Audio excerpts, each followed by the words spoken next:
السلام عليكم ورحمة الله وبركاته. والله دمان meel kasta dunida ka joogtaanba waa kaalintaada iyo tiiri ka baro faanole janal.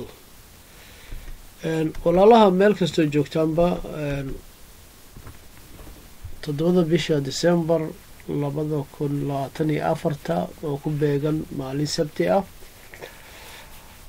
waxaan koorso ku qaban doonaa hal maalin oo tiiri courses ah. koorsada waxay ku bixi doontaa af Soomaali. koorsada waa tiiri sida ku muuqdaba indax courses la dhahaa. inhoudka koorsada waxay noqon doontaa lestaytka inay 11 ka bilowdo waa 11 barka inaynu bilaabnaa qorshaha yahay. ardayda 11 barka waa inay joogaan ka hor. waxyaalaha la baran doono waxaa ka mid ah farkeer boorden. waxaa la baranayaa khibaar herkening oo laga dhaadhicin doono iyo keniska iyo insektiga. labadaas aynu aada xooga u saari doonaa insha allah, inkastoo khibaar herkeningkana aan isla eegi doono waxyaalaha khibaar herkeningka keeno. keniskay dadka kusoo dhacaan kenis maxaa la dhahaa, muxuu u qaybsan yahay, waa falanqeyn doonaa isagana. su-aalo gaaro keniska jiri doono iyo insektiga. marka waxaan rajeynayaa kole walaalaha koorsada waxaan rajeynaynaa inay 5 barka 6 meelahaas waqtiga ku xiran tahay kolay inay dhammaan doonto ama kadib inay dhammaato. shaaha iyo kafeegii waa iska free.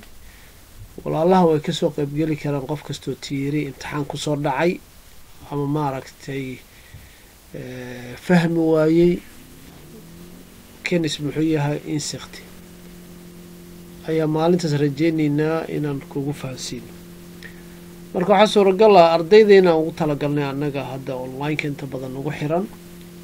haddaadan marka ardayda ka mid ahayn waxaad bixin doontaa qarash yar oo maalintaas oo 25 eera ah.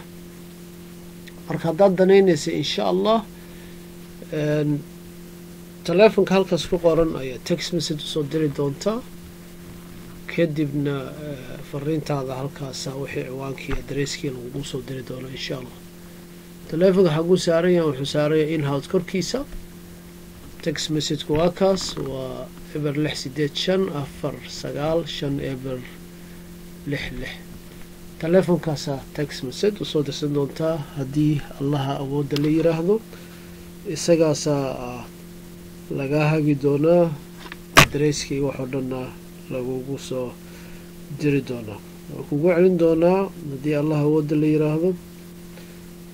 taleefonka waa eber 68549 eber 66. meeshaynu ku qabanayno waa magaalada Nijmegen. walaalaha waxaan rajeyn wixii fariin ah markastaba commenteska noogu reeb insha allah. video ka horeeyaa jira soo gelina oo kaga hadlayna arrimaha qaxootiga oo ahay qofka qaxooti weydiisanaya wadanka Holland iyo maaragtay waxyaalaha laga rabo insha allah. waxaa dhawaan ugu xigi doonaa dowladda cusub 4 xisbi xisbiga midigta fog waxyaalihii soo kordhiyeen iyo heshiiskii uu galay ra-iisul wasaaraha wadanka oo twayda camera loo gudbiyey dhammaana ay la wadaagi doonaa insha allah. isagana waana maadaama waxaa la dhahaa azil blight ontfinkel waxay ku magacaabaan oo ah arrimihii qaxootiga oo wax laga bedelay. hadday noqon lahayd waqtiga go-aanada looga gaarayo, hadday noqon lahayd waqtiga sharciga lagu siinaayo, hadday noqon lahayd wadamadan soo noolo inay yihiin wadamo nabdoon, iyo hadday noqon lahaydba bibalatayd ma la siin doonaa mise unbibalatayda la siin doonaa.